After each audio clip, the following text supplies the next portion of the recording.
that's actually going to be something that we are going to talk about. We're about 3 minutes away from the opening tip. Let's get to the keys to the game, and that is going to be looking at these two teams, very well balanced, very versatile teams. I think it's going to be a battle of styles when you look at it.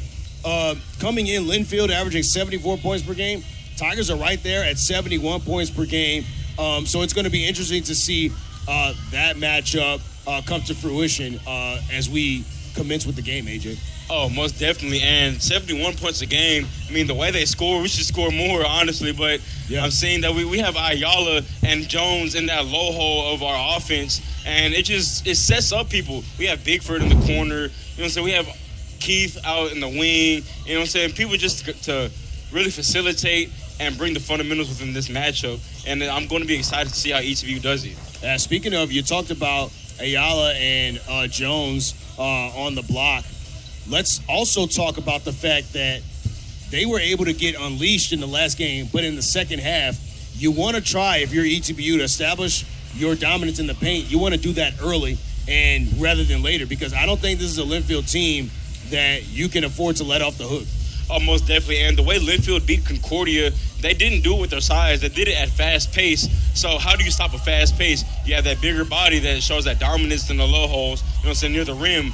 That really sets up offense or defense, offensive transitions, something ETBU just is perfect at in this season. Absolutely. And then you want to limit the Wildcat game, guard play.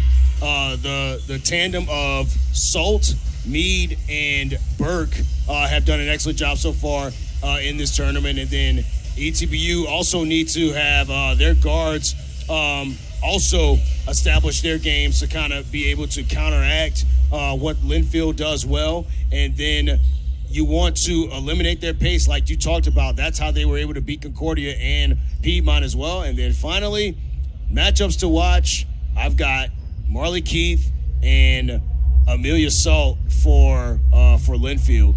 Oh, that's a fun matchup right there. The matchup I have is forward Skylar Wiley going against Macy Jones. I mean, that's going to be Jones' sort of breadbasket in this game. How is she going to establish her post moves against the bigger the bigger Wiley? So yeah, just fun matchups all around the board. A versatile game. I mean, we can say matchups in the guards, we can say matchups in the forwards, or even in the centers. We don't know where it's going to come. That's just what you have with two great teams, and you'll see that tonight. We will definitely see that tonight, folks. We're going to step aside and allow for the playing of our national anthem and the starting lineup, folks. So it is going to be a good one. So hold on to your hats. Don't go anywhere. This is the ETBU Plus Network, folks. So stay tuned for just a moment. Hey, Brown and that mid-range are best friends today in Ornella's Gymnasium. Absolutely, and she has found the range. Kicks it out. Bigford has it. Back to Jones. Jones working on the post. The fall-away shot. Jones with the drop step fadeaway to the baseline. How are you feeling? Moving around everywhere across the court. But like we said, no execution yet. We'll see how that changes out throughout the game. They force another turnover. Ayala gets it ahead for Bigford. Bigford, the layup is good. And Tiffany Bigford off to the good start. Her almost getting the steal. Jones, the outlet to Keith. Keith puts it on the deck, spins her way, and kicks it back out to Bigford. Bigford picking up the dribble, gets it to Jones. Jones looking, the corner to Keith. Keith jacks up another one and bottoms up for Keith. Marley Keith from downtown. Back-to-back triples. Concentration always leads to success. Well, yeah, doing so, she's kicking it out and finding open players.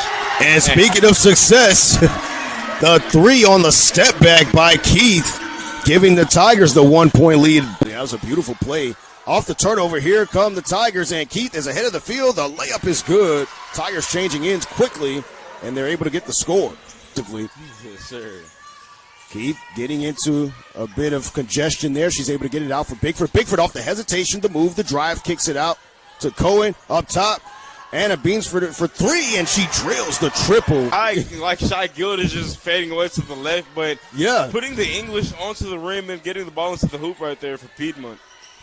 Beautiful move there off the steal, and she goes coast to coast The kick out, Cohen for three, and Cohen will stop the run because the Lions are on a 16 from the floor, and she's made some big plays. Smith has it here on the drive, puts it on the deck. The runner banks it home. Another and one for Tristan Smith, and she'll go back to the stripe.